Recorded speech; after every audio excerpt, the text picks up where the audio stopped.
Hello everyone and welcome back to Oba's Trending Gist, the channel where we break down the stories making waves across the nation.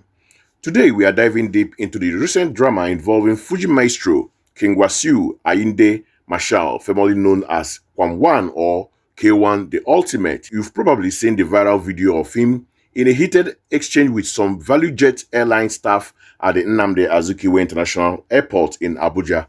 It was tense, it was dramatic, and it got everyone talking. Well, the king has now officially responded. He has released a full apology video, taking responsibility for his actions and explaining his side of the story. So, is it a genuine apology or a PR move? We are about to find out.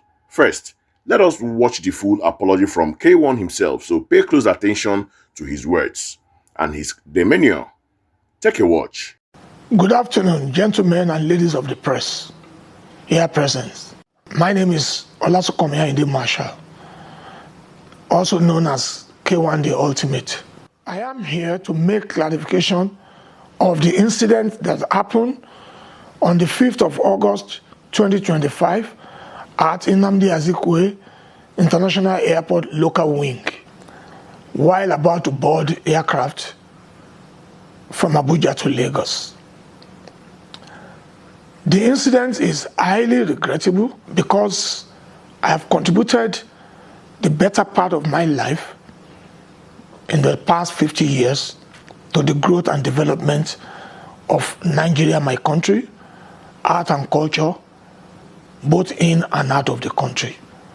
I've been a good ambassador of this great nation, in and out, in very many ways. Somebody like me should not be found in such incidents. I accept responsibility and appealing to Mr. President, the country, the Honorable Minister for Aviation, the FAAN, the NCAA, and my fans across the globe to please pardon my behavior.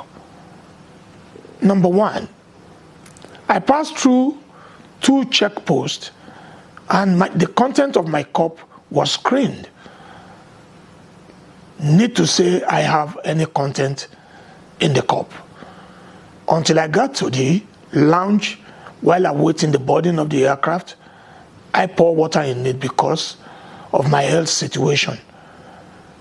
I need to be sipping water because I'm dehydrated, as recommended by doctor to me.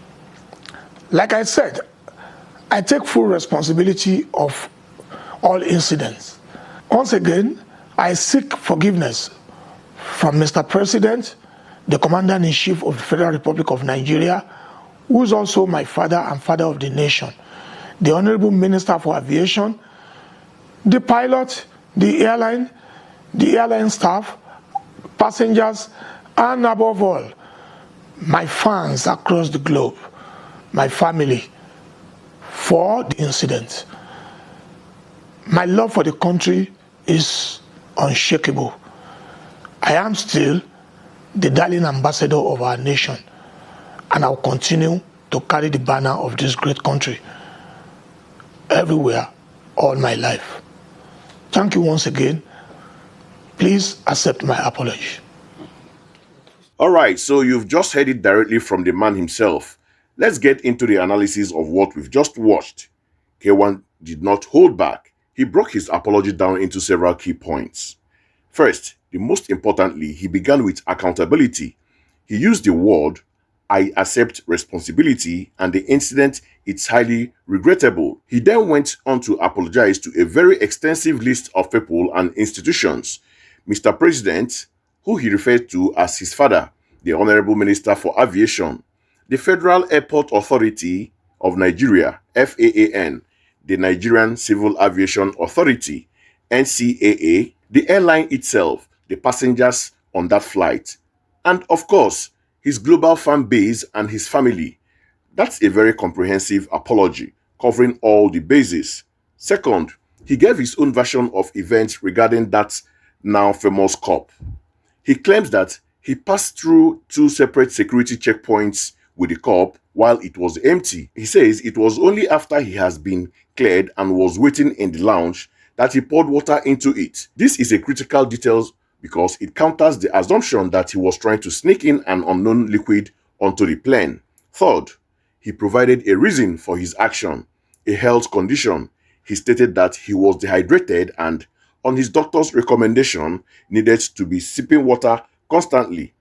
This adds a layer of personal context to the incident, framing it less as deviance or more as a medical necessity that unfortunately led to a confrontation. And finally, he reinforced his image as a national ambassador.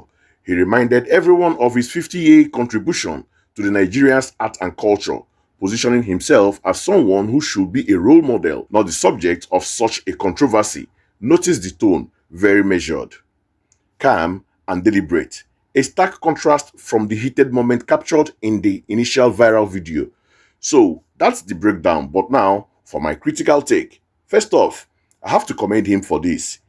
In a culture where public figures often double down, makes excuses or just stay silent, coming out to issue a public apology and taking responsibility is a powerful and respectable move. It shows maturity and a deep understanding of brand management. However, let's look deeper. The viral video showed a moment of high tension. While K1 explained he needed water for a health reason, which is completely valid, the escalation of the situation is where the issue lies. Aviation rules, especially around the aircraft, are incredibly strict for safety reasons.